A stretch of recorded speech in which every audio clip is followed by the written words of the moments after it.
Colombia. It is the fourth largest country in South America. It is resource-rich and supported by substantial oil reserves along with gold, silver, emeralds, platinum, and coal, according to a recent profile from BBC. The nation is a young constitutional republic with an elected president, extensive court system, and a bicameral Congress. Their economy is supported by exporting raw goods and natural resources to the United States and Europe. By simply reading the U.S. State Department's profile, Colombia appears to be a financially stable nation emerging into the world market while taking a more prominent position in both global and regional organizations. However, beyond the idyllic images of Colombian plantations and street vendors is a state plagued by a history of violence, social service inadequacies, drug cartels, and human rights violations. Civil violence in Colombia dates back to the 19th century as conflict erupted between the conservative and liberal parties. The nation has seen two civil wars as each party sought to take control of the executive branch. In the 1960s, guerrilla organizations founded on extremist ideologies began to emerge. The most prominent of these groups is the Revolutionary Armed Forces of Colombia, or FARC. What began as a Marxist ideological group mobilized by student leaders eventually developed into a full-fledged national threat in the 1980s. In order to combat these leftist groups, the government established paramilitaries, or informal armed forces trained by the Colombian military. Paramilitary force formation was encouraged to protect landowners, cattle ranchers, and the elite, according to the U.S. State Department's Colombia profile. Today, the government is facing a three-front war against guerrilla groups, paramilitaries, and drug cartels. In other nations, coverage of these human rights violations and acts of violence would herald journalists as heroes, but Colombian journalists are targeted, tortured, or even killed for these stories, despite the ratification of the Colombian Constitution in 1991, which promises freedom of the press. Under former President Álvaro Uribe, journalists in Colombia were denied press freedoms and were subjected to wiretapping by the state intelligence agency, according to one account from Colombia Reports. Journalists who write critically of the government, military, or elites are greeted with hostility and government censorship. The media in Colombia is monopolized in the hands of the few. News reports are often biased or misinformed, as those journalists seeking to reveal the true nature of the situation in Colombia are met with injustices and silenced. Here are some of their stories. According to American Journalism Review, 26-year-old reporter Jenith Lima received a call from an inmate, a convicted killer, who was a paramilitary leader. The paramilitary leader told Lima to meet him alone in the warden's office the next day. Lima arrived at La Modelo prison along with her editor and photographer. As they were nearing clearance at the prison, the entrance was quite hazy. One take on the rest of the happenings is that the editor and photographer went to get a soda, and when they returned, Lima had vanished.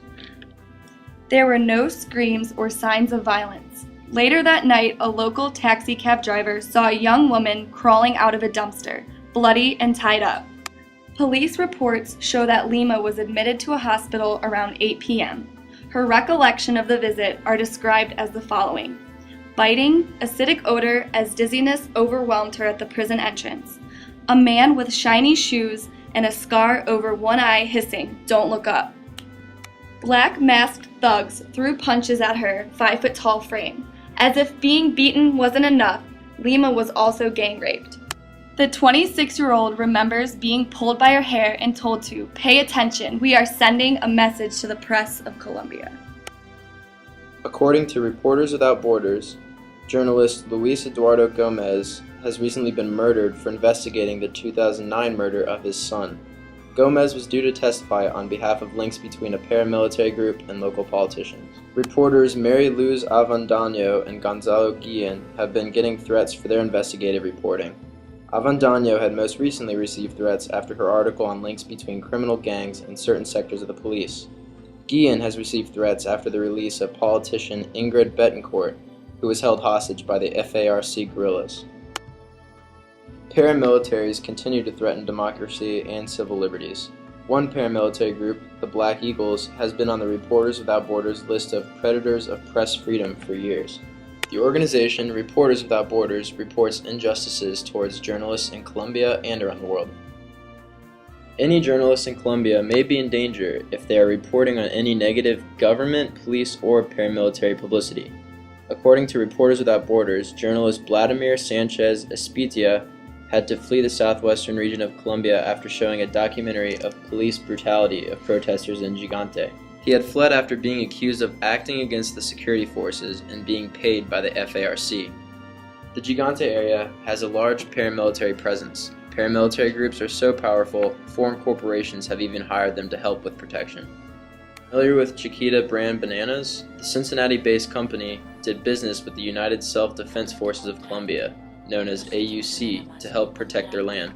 The United States has designated AUC as a terrorist group. The Committee to Protect Journalists reports that there have been 43 journalists that have been killed with a motive confirmed since 1992. This high number of media-related deaths, accompanied by a large impunity rate, makes Colombia one of the deadliest countries in the world for journalists, according to the CPJ. This country is so dangerous that one reporter, Francisco Santos, was denied a life insurance policy by a company because of his job as a journalist. According to an article by Santos on Neiman Reports, in 1990, Santos was a young editor at El Tiempo, one of the largest newspapers in Colombia. Understanding that a publication could mean a true threat to his own life, Santos continued to uncover the truth. Reporting on guerrillas, the paramilitary, or even drug traffickers posed a very serious threat, and when he chose to discuss Plan Colombia, he took an even bigger risk. The plan was created by Colombia with a considerable amount of money being given in military aid by the United States. It aimed at putting a stop to the drug trade out of the country, which also meant it would be putting a stop to the profit being poured into the country's illegal armies. Believing in the plan and its hopes at absolving an ever-present military problem and creating peace for the country, Santos simply couldn't resist the chance to report. The result of his publications on topics dealing with paramilitary groups and their rival guerrillas, Santos found himself being kidnapped by Medellin cartel leader Pablo Escobar. He ended up spending 8 months chained to a bed before his release. Later, Santos would learn that a FARC guerrilla group had been planning his murder, forcing him to leave the country for Spain and live in exile. In an article by American reporter Todd Robertson, posted to Neiman Reports, he talks of his challenges on reporting in such a high-risk country and how he had no idea of the true danger he and his family would soon face. While reporting and living in Bogota, Colombia, Robertson and his family found themselves in the middle of one of the FARC's largest offensives. On advice from the U.S. Embassy, some Americans in the area found themselves barricading their homes to keep guerrilla troops out that were rumored to be planning a large-scale kidnapping. Already nervous, Robertson continued to live in fear, as well as in Bogota with his family. It wasn't until a taxi ride that a sense of true threat was ever felt. A driver willingly gave he and his wife details that he and others had collected about his daughter. Knowing facts such as her name, her school, and the time in which she would arrive home every day, led Robertson to believe that his family was in true danger and his job as a journalist had led them there.